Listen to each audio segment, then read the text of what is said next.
ఇంగిత జ్ఞానం మర్చిపోయి రియల్ ఎస్టేట్ బ్రోకర్ లాగా సీఎం రేవంత్ రెడ్డి ఎమ్మెల్యే కడియం శ్రీహరి వివరిస్తున్నారని మాజీ ఎమ్మెల్యే రాజయ్య విమర్శించారు.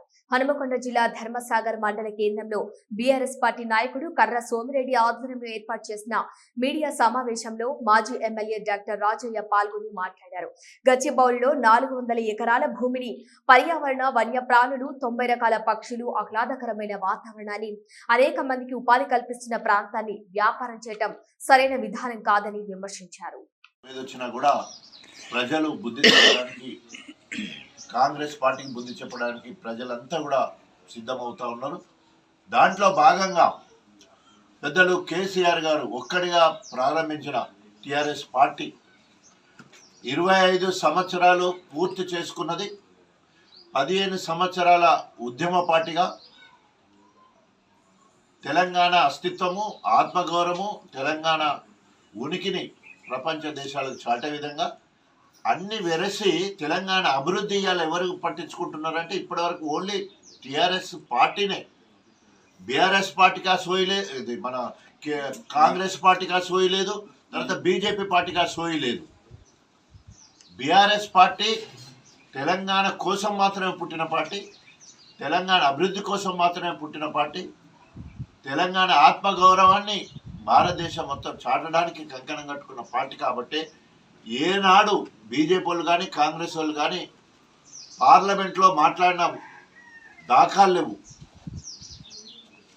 ఈరోజు తెలంగాణ నుండి 8 మంది బీజేపీలు ఉంటారు, 8 మంది కాంగ్రెస్ వాళ్ళు ఉంటారు. కానీ ఒక్కరు కూడా మరి తెలంగాణ ఆత్మగౌరవం గురించి, తెలంగాణ ప్రాజెక్టుల గురించి మాట్లాడిన సందర్భం ఎక్కడ కనిపించదు. అందుకనే బీఆర్ఎస్ పార్టీ మరింత బాధ్యతతో పనిచేయాలనే ఉద్దేశంతో టిఆర్ఎస్ పార్టీ బీఆర్ఎస్ పార్టీగా మారిన తర్వాత ఇప్పుడు మొత్తం కలిపి 25 సంవత్సరాల సిల్వర్ జూబ్లీ బహిరంగ సభ గొప్పగా ఆనాడు తెలంగాణ ఉద్యమంలో ముందు వరుసలో ఉన్నది వరంగల్ జిల్లా.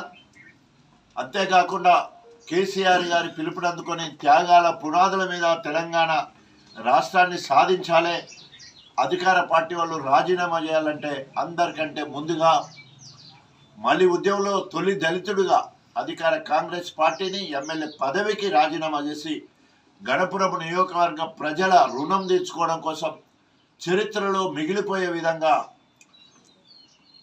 గణపురం నియోజకవర్గ ప్రజలందరి ఆశీర్వాదంతో రాజీనామా చేసి గణపురం నియోజకవర్గానికి వచ్చినప్పుడు 33,000 మెజార్టీతో అంతకుముందు కంటే ఎక్కువ, మళ్ళోసారి 50. మామూలుగా ఒక ముఖ్యమంత్రి ప్రభుత్వ ఆస్తులకు ధర్మకర్తగా ఉండాలి. రియల్ ఎస్టేట్ బ్రోకర్గా రేవంత్ రెడ్డి ఈరోజు ప్రభుత్వ స్థలాలను అమ్మే ప్రయత్నం చేస్తూ ఉంటాడు. ఎక్కడైనా అక్కడకు రాని అవసరం లేని భూములు ఏమన్నా ఉంటే అక్కడ ప్రభుత్వ నిర్ణయం తీసుకొని ప్రజల ఆమోదంతో భూములు అమ్మొచ్చు. ప్రభుత్వ అవసరాల నిమిత్తం, ప్రజల అవసరాల నిమిత్తం. కానీ ఆయనకే ఇంకిత జ్ఞానం లేదంటే ఆయనను తగుదునమ్మని ఎందుకు పోగొడుతున్నాడో తెలియదు, ఏమి ఎలక్షన్లో తెలియదు, ఉత్తగా రావో తెలియదు. కానీ ఆయన ఫ్రస్ట్రేషన్ గురయ్యి ఇలా బీఆర్ఎస్ వాళ్ళు ఫ్రస్ట్రేషన్ గురయ్యి మాట్లాడడం సిగ్గుచేటు. అసలు గతంలో సుప్రీంకోర్టు ఒక మాట అంటే రాజీనామాలు చేసే సందర్భాలు ఉంటాయి. ఇప్పటికే 3 సార్లు కల్వకుంట్ల కవిత విషయంలో, ఒకసారి ఈయన కోర్టుకు అటెండ్ కాకపోతే సుప్రీంకోర్టులో కేసు ఉన్నది, ఓటుకు నోటు దొంగ కేసు విషయంలో 2 సార్లు అయిపోయింది. నేను ఒక్కసారి మళ్ళీ 2 సార్లు, అంటే మొత్తము 4 సార్లు సుప్రీంకోర్టు మందలించి హెచ్చరించినా కూడా సిగ్గు శరం లేకుండా ఆయనకంటే పరిజ్ఞానం లేదు. మరి ఈయన మేధావిగా చెప్పుకుంటారు. ఈయనకేమైంది, ఆయనను మొయ్యాల కాబట్టి, రేవంత్ రెడ్డిని మొయ్యాల కాబట్టి ఇవాళ అది ఏం సందర్భం లేకుండా కూడా ప్రెస్ మీట్ పెట్టి ఈయనకేం అవసరం, కంచె గచ్చిబౌలిలో జరిగే దాని విషయంలో ఈయనకేం అవసరం ఉన్నది. ఈయన రేపు ఎలక్షన్లలో ఏదో ఒకటి దొరకాలని ఆయన రాజకీయ జీవితంలో ఎన్నడూ లేని విధంగా ఇవాళ రేషన్ షాపులకు పోయి బియ్యం ఇచ్చే డీలర్ అయిపోయాడు.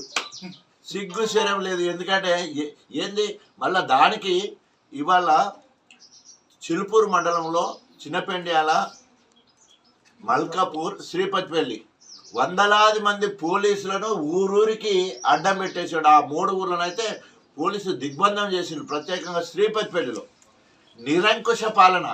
6 కిలోల బియ్యం ఇవ్వడం కోసం ఇవాళ కొత్త ఇస్తానవా? ఇప్పుడు ఎన్టీ రామారావు నుంచి మొదలుతుంది. దాన్ని బీఆర్ఎస్ పార్టీ ముందుకు తీసుకెళ్ళింది. హాస్టల్లో సన్న బియ్యం ఇచ్చినాం, రెసిడెన్షియల్ స్కూల్లో సన్న బియ్యం ఇచ్చినాం, అంగన్వాడీ స్కూళ్ళల్లో సన్న బియ్యం ఇచ్చినాం, అన్ని రకాలుగా సన్న బియ్యం ఇస్తున్నాం. బీఆర్ఎస్ పార్టీ అతిరథ మహారథులు శ్రేణులందరికీ నా యొక్క నమస్కారాలు తెలియజేసుకుంటూ, నిన్న స్టేషన్ గన్పూర్ నియోజకవర్గం ధర్మసాగర్ మండల కేంద్రం నుంచి వెళ్ళి స్థానిక ఎమ్మెల్యే కడియం శ్రీహరి గారు మాట్లాడిన దాని విషయం చూస్తే నిజంగా కడియం శ్రీహరిని అనేక మంది మేధావిగా ఆయనకైనా చెప్పుకుంటాడు, అనేక మంది కూడా అంటారు. కానీ ఈరోజు దొంగే దొంగ దొంగ అన్నట్టు దొంగలు కలిసి ఊర్లు పంచుకున్నట్టు అక్కడ రేవంత్ రెడ్డి గారు తానే అంటే ఇక్కడ తందానా అనే విధంగా ఇంకిత జ్ఞానము మర్చిపోయి కడియం శ్రేణి మాట్లాడు. ఒక పక్క సుప్రీంకోర్టు ఒకే రోజు 2 మొట్టికాయలు సీఎంకి వేయడం జరిగింది. రేవంత్ రెడ్డి గారిని 2 మొట్టికాయలు.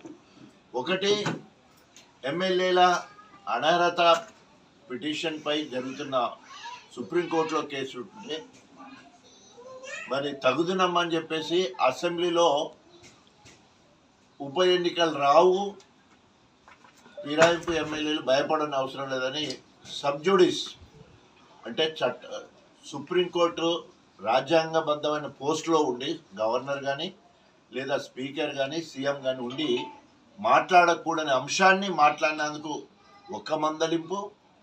రెండో మందలింపు ఈరోజు సభ్య సమాజము సిగ్గుపడే విధంగా రేవంత్ రెడ్డి గారు కంచె గచ్చిబౌలి 400 ఎకరాలు మరి అక్కడ పర్యావరణ పరిరక్షణను గొప్పగా దాదాపు గత 100 సంవత్సరాల నుంచి వెళ్ళి దాంట్లో వన్యప్రాణులు అసలు సిటీలో మనం అనుకుంటామా, జింకలు, దాదాపు 90 రకాల పక్షులు, అదేవిధంగా అనేక ఔషధ మొక్కలు అడవిని మరిపించేంత గొప్పగా, సుందరీకరించేంత గొప్పగా ఉండడం, అనేక మందికి ఉపాధి కల్పించే స్థాయిలో కూడా ఒక పత్రిక రాశారు.